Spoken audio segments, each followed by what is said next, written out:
Alright, let's cover another figure that probably would have been more timely if I made the review when I got it, but my dudes, you don't even know what my backlog is like right now.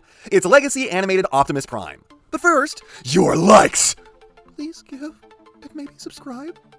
And look, you may think that I'm about to crap all over this thing because famously, I think Animated is a very good show that would have been better as an audiobook, thanks to how absolutely skin-scorchingly hideous it is. It's not just the art style that I hate, though that doesn't help, it's the frame rate, which I have at points said was on 2s. That was a mistake. 2s is actually fairly typical for traditionally animated stuff. In my defense, it's been like 15 years since I took a class in traditional animation. My major was CGI.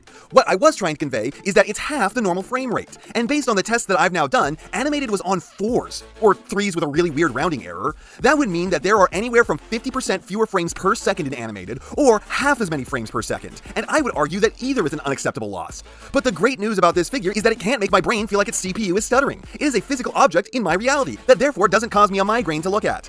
What's more is that it's addressing a lot of my problems with the designs, so I actually think this looks a hell of a lot better than the show did. My favorite art style for Animated is still Lexdo Draws Stuff's version, but if the show looked like this, I wouldn't even be like, God, I wish I had a pair of needles right now to jam into my eyes while watching it. It's not perfect, like I think the shins down are exceptionally plain, and I think that the torso could have stood to be a little bit slimmer, which would have made him look super jacked, and given the fact that this is from the Transformers Chins universe, that would have surely turned this into the first official transforming figure of Giga Chad. But all things considered, this isn't bad. It's got the vibe of the particular character, while at the same time, this can sit on your shelf next to the rest of your Legacy stuff and not look out of place. Should the fans of Animated have gotten a more accurate take before they got a stylized one? Probably. But I at least understand this one, unlike the Beast Wars stuff. It's stylization that serves a purpose. It doesn't feel arbitrary that they did this, it's just kind of, yeah, of course they would. If you're an Animated fan, I don't think that you should hate this just because it doesn't completely match your memories, just as I don't hate Legacy Inferno or Tarantulas or any of the Kingdom stuff just because it doesn't match mine since the figure is so good. But going by Tigerhawk and Dragon Megatron, I can't lie to you and say that I think you would not be more pleased having something that looked a bit more like the actual show. Philosophy of design aside, I think that this figure does find a decent middle ground of pleasing both of us, but I want to pass the question off to you guys. Which of the Animated Legacy figures do you think capture the vibe of the show the most, and which one do you think is the least stylized? Because they don't necessarily have to be the same thing. You know what's funny is when I squint my eyes at this thing, it looks a little like the Gamer Edition version, which, weird proportional similarities there. Honestly, it kind of looks like you took the animated G1 and High Moon games and smashed them into a blender. Getting off the subject of looks, this figure also feels pretty good. My barometer for how much hand candy a figure is will always be to compare it to the Siege version. And while this doesn't have anywhere near that thing's positively delicious plastic and fluidity of movement, what this does have is mostly very well toleranced joints. And I have to say mostly, because while 95% of this thing is tight enough that every move is deliberate, the knees are a different story. My God. It's like the return of an old friend that you haven't seen in ages. Yeah, these are stupid weak. Guy's got knees like Elite Arachnia just walked into frame. Can we please start calling her Elite Arachnia? I just thought that up and I'm very proud of it, cause, like, she's not Black Arachnia or Elita in any way, shape, or form. She's a completely different person. Again, this is a good figure, so I don't know what to say, and I'm just forced to waffle on about characters who aren't even in this review's names. Now for the head, Optimus Prime should never have a face. He should never, ever have a face. There is no reason for him to have a face. The only reason they keep doing it is because the idiot producers think that people can't relate to a character whose face is always hidden. But like, Red vs. Blue would like to have a word. And also G1, can literally anyone name a time in Transformers history where people gave more of a shit about this character? Like Optimus Prime dying in the G1 movie caused an outcry, the backlash of which we are still feeling to this day. Now Optimus kicks the bucket all the time and no one gives a shit. All that said, this head does a lot to make up for the sins of Transformers chins. I am so sick of hearing how Sentinel Prime had the most hilariously big chin in all of Animated. No, motherfuckers, that was always Optimus. His face was always the ugliest and most upsetting, with a tiny lipstick-covered mouth on the extremely too long face that looked like it was secretly a tablet screen. So this head does everything it possibly can to make the loathing seep out of my body so I don't die of hatred toxicity. Which is ironic considering the last couple weeks I've been dealing with figures that seemed like they've been trying to make their heads so intentionally hideous as to cause me to burst a blood vessel in my brain.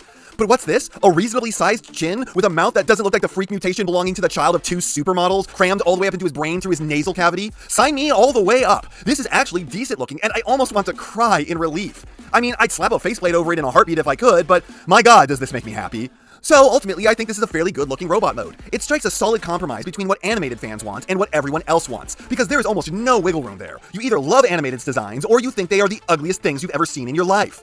So, a figure like this, that has the spirit and energy of the character but doesn't make me want to rip my own eyes out, is a welcome one. Again, I think that the more hardcore Animated fans deserved to have a figure that looks more like what they wanted it to, but I can't fault Hasbro for making the decision that they did. They didn't want people who aren't big fans of this aesthetic to pass it up because it didn't look like the rest of the figures on their shelves. They could try to please everyone, or they could try to please only Animated fans. I call Hasbro out on their shit constantly, but I can't really blame them for trying to make sure the maximum number of people wanted their toys. I think they pulled it off, and aside from the knees, they gave it some really great QC and some really great TLC. having all the paint that it needed and just being solidly built. As for accessories, this might be one of the best axes of all time. It's big, it's imposing, it's got a gimmick, it can take blast effects, it can plug into multiple places. I just don't know what more you could want out of this. Most Masterpiece figures don't get an accessory this good. I suppose this is yet more evidence that this wave had all of the deluxes suffer so the Voyagers could be great, because this and Starscream both rip. As for articulation, this is yet another area where this is extremely solid. Head has a lot more down than normal, a full rotation, and a small amount of action. Shoulders pull a 90, maximum elbows. Wrist swivel, and you can fake it for some bad sword-wielding wrists. Legs are unimpeded forward and back and only slightly to the side. Extreme knees, and feet with a pivot, a massive toe down, and a massive toe up. So this isn't as mobile as Cybertron Starscream, but it is up there. More joints than normal, every joint has well beyond the normal range except for the shoulders, which are just rocking the plenty good standard, more than enough to get you a lot of life and character out of this thing. As for transformation, it's fun and unique, but it's a bit clunky. There are parts that can and do pop off, as well as it feels like the hinges just don't have the amount of clearance you want them to. Like you will try to Titan's Return cup the legs open or closed, and the geometry will get hung up on itself, so you have to revert back and try again. I've had the wheel wells pop off. Also, at the end going into truck mode, it's got a bad case of the Play-Doh factor where you are just having to squish everything into place to finish the whole thing off, and that leaves the transformation ending on a really lame note. None of it is a deal breaker, but if that stuff wasn't there, this would be like an 8 or a 9 out of 10 on transformation. Really fun and clever stuff. And then the alt mode looks like the thing from the show. I don't like the thing from the show at all, and this is kind of taking everything that I liked about the robot mode and blowing it out its ass. But I mean, aside from the way that the cab is a little too deep, the only thing that's really wrong with this, as far as accuracy to the design goes, is that the colors are wrong. The red is too desaturated, the gray isn't light enough, and the blue is too light. I've seen people complain about the feet on the back, but honestly, those are pretty accurate. The design is supposed to have a weird, ugly hump there. Yes, it doesn't look one-to-one, but it's close enough. Personally, I'm more concerned about the details that look like they're supposed to. Like the split bumper may be the most offensive thing I've ever seen. He looks like a castrated forklift. I hate looking at this. I just want them to do the same thing and to have the bumper go all the way across the front. If you don't do that, you're basically making the vehicle mode into more of a battering ram than giving it a safety feature, which might make sense for Megatron, but not this version of Optimus. Also, there's really no good place to store his axe in this mode. Makes sense given how big it is, but it's still irritating. This alt mode is definitely not what I want, but it's probably what you want, and I think that this figure is overall very good. And it's sad that I almost feel like I have to defend this thing from the very people it was meant to please. It is, in my opinion, a much better looking design than was in the show, while still looking like the show, fully recognizable as the version of the character that it is supposed to be. Sure, it's not as accurate as the original toys, but like, guys, guess what? You're lucky. Your OG toys actually look like the show. You can't say the same for Beast Wars and a lot of the other stuff that came before. So unlike us, you at least have the option for toys that look near perfectly right. So honestly, I don't see why this being a new take should really detract from it for you.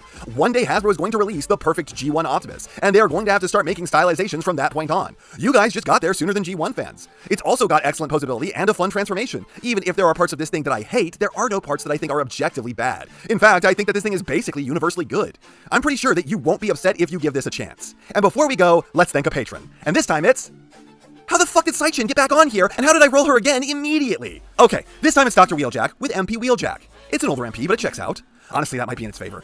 MP Wheeljack is really good. The funny thing is that modern Transformers technology has advanced so much that this thing feels only a step or two ahead of, say, what a Voyager or Leader class Wheeljack would be like. Especially since the posing is pretty standard now. But it's a fun figure that looks good, feels good, and turns into the right thing. Has third party even tried to make another Wheeljack at this scale? If not, it kind of tells you all you need to know about this thing. And that's not half of what I have to say, but it's enough of what I have to say. And I know you know what everyone else tells you to do at the end of these videos. So if you liked what you saw here, please do that. And if you'd like to take it a step further, then please share this video with any friend you think may be interested. I hope you all enjoyed listening to me waste your time.